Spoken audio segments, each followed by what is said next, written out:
Hey folks, welcome back to the channel. Your home for all content Lord of the Rings home. Today, I'm going to lead you through my free-to-play account that you can see here.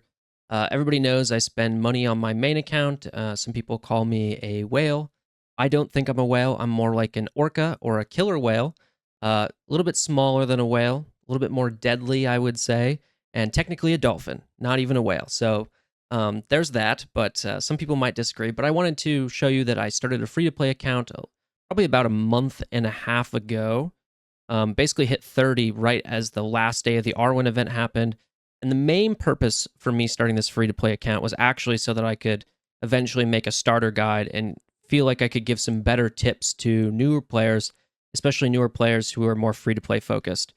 One other thing I just want to mention is I just got some new gear for my setup, and so things might be a little bit different, a little different sounding, look a little different. Still working out all the kinks, but we're back to making videos.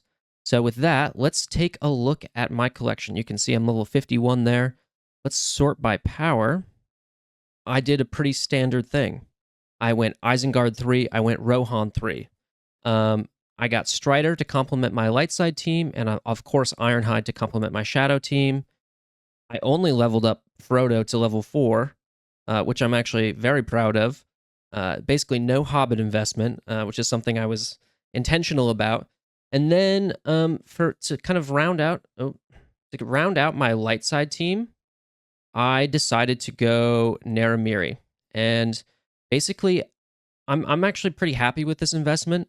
I got Naramiri to 5-star before Chapter 3 unlocked. So as soon as Chapter 2 unlocked, I started farming her. Then I got her to 5-star before Chapter 3 unlocked. That's one kind of requirement for Elrond, somewhat out of the way, at least unlock wise, right? And I think she's a pretty good healer. She fits in 3 different challenges as well.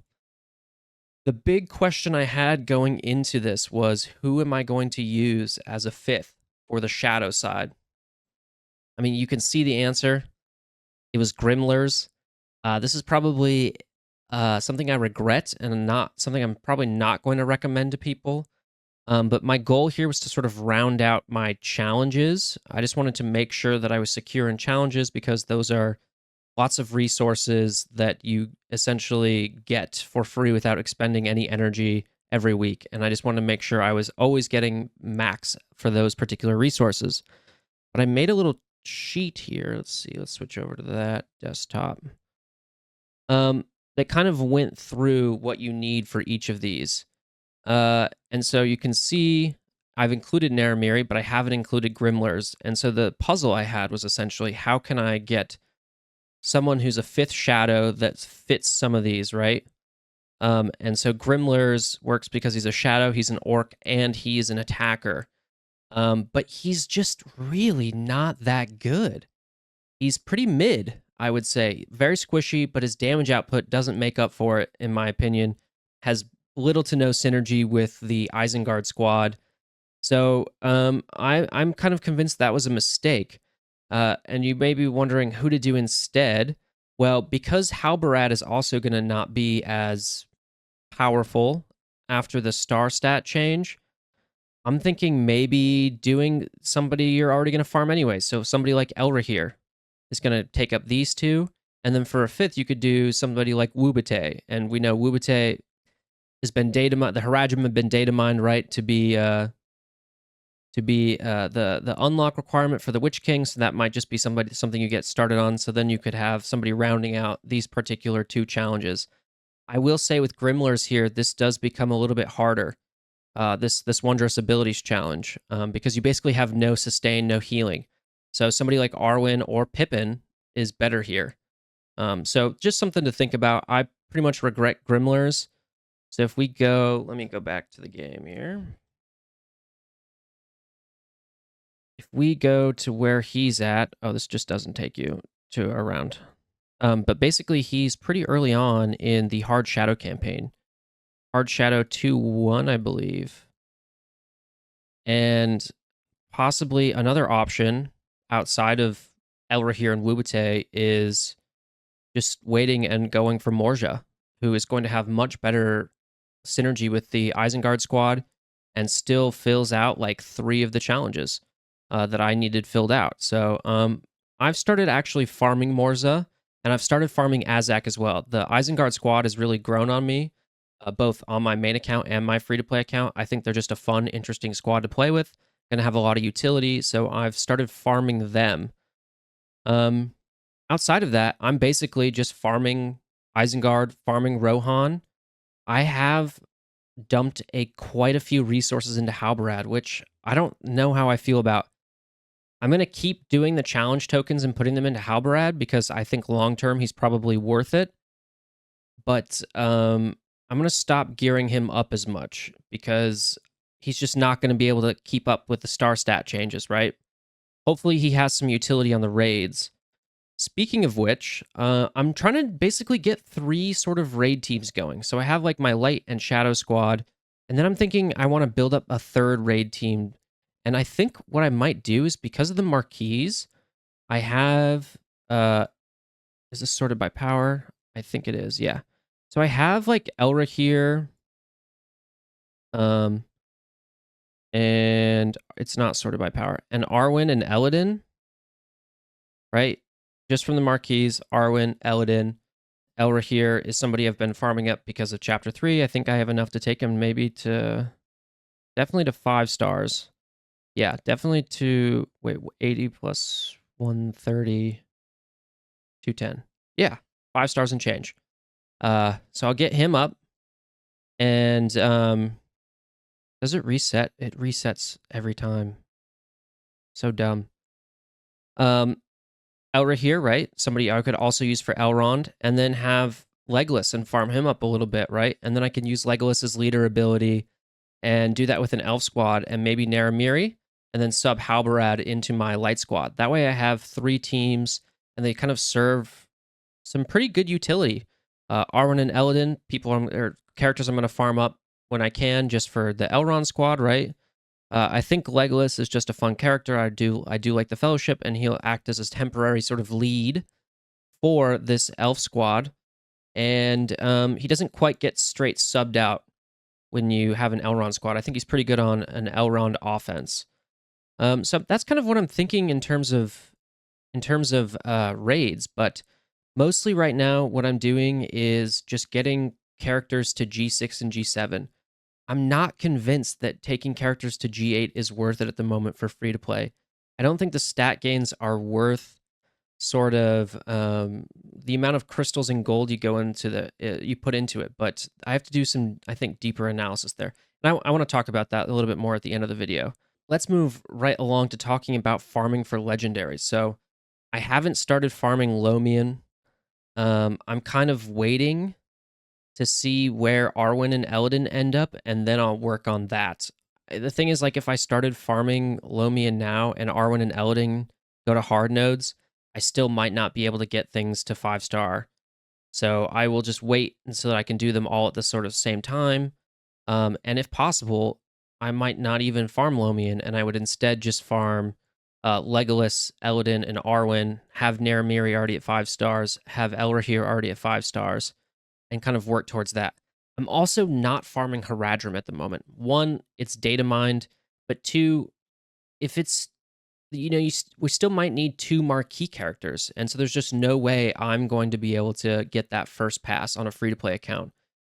So that's kind of out of sight, out of mind at the moment in terms of the legendaries, just kind of squaring everything up in terms of my main squads and then arena. I'm not even taking my arena members up to G8 at the moment. I'm just kind of working on getting everybody to a reasonable level. Part of that's for raids, and again, part of that is I just am not convinced G8 is the move at the moment.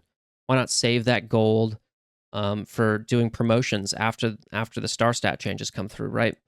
But speaking of arena, let's move to that. This is my defensive squad.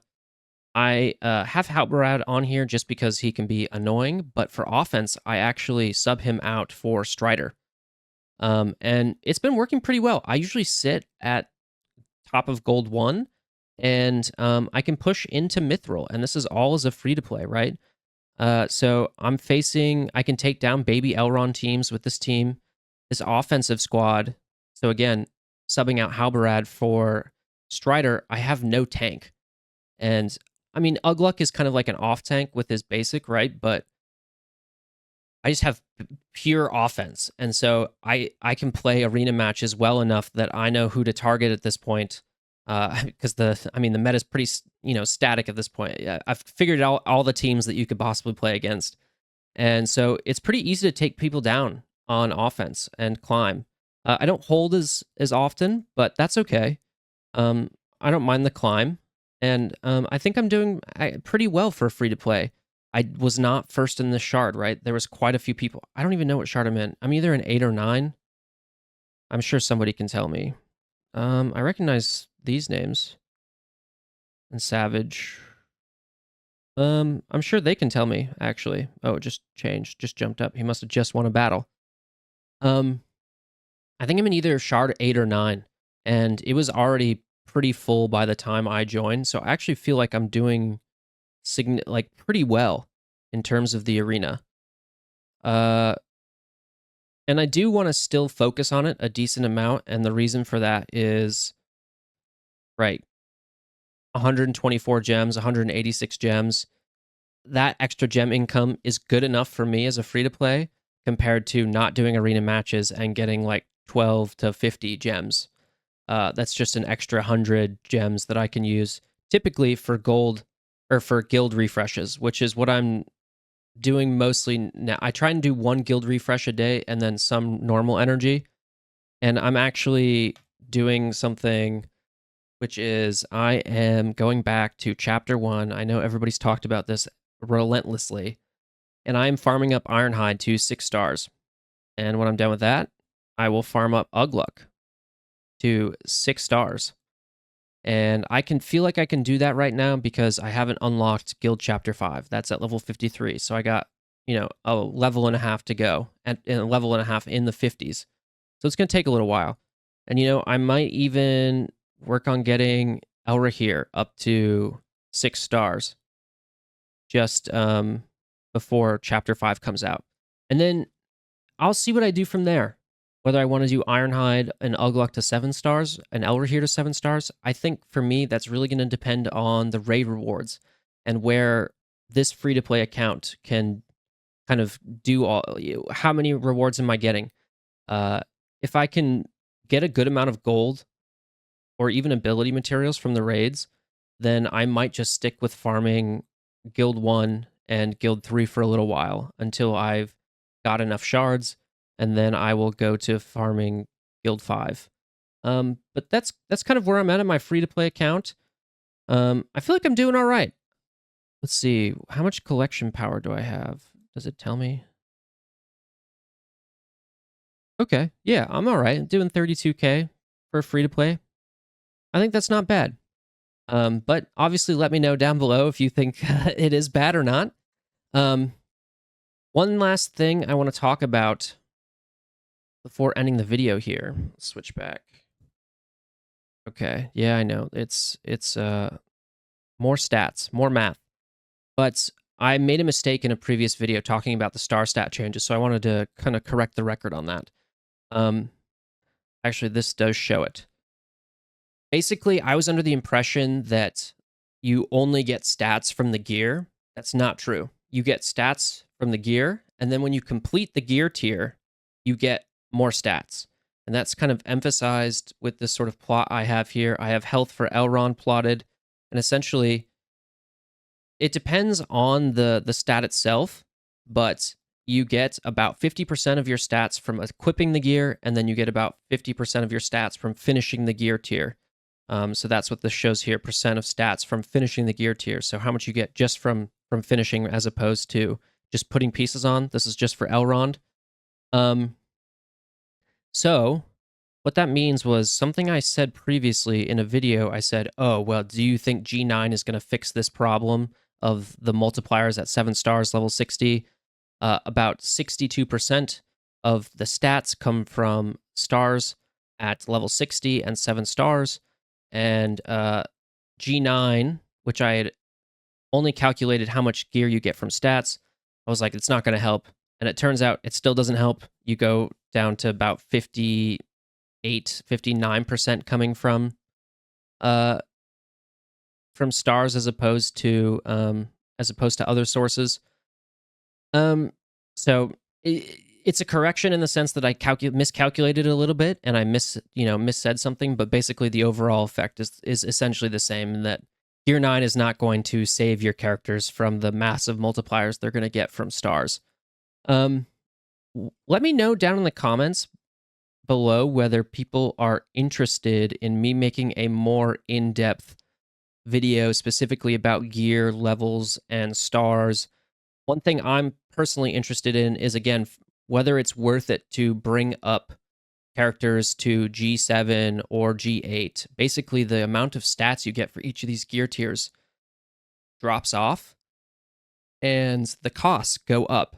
And so, yeah, you can make the argument for something like a raid team, but I'm talking about in terms of like just optimizing for resource allocation for raids, or if you're free to play. And so things outside of an arena team, perhaps. But I think that would be pretty math heavy. And so what I might do instead is I'll just say, hey, you should stop here if you're free to play at this gear tier when you're at these levels. And the source is trust me, bro. And I'll just put that into like a starter guide video or something like that. But let me know down below if you'd like to see something different. And I hope you enjoy the rest of your day.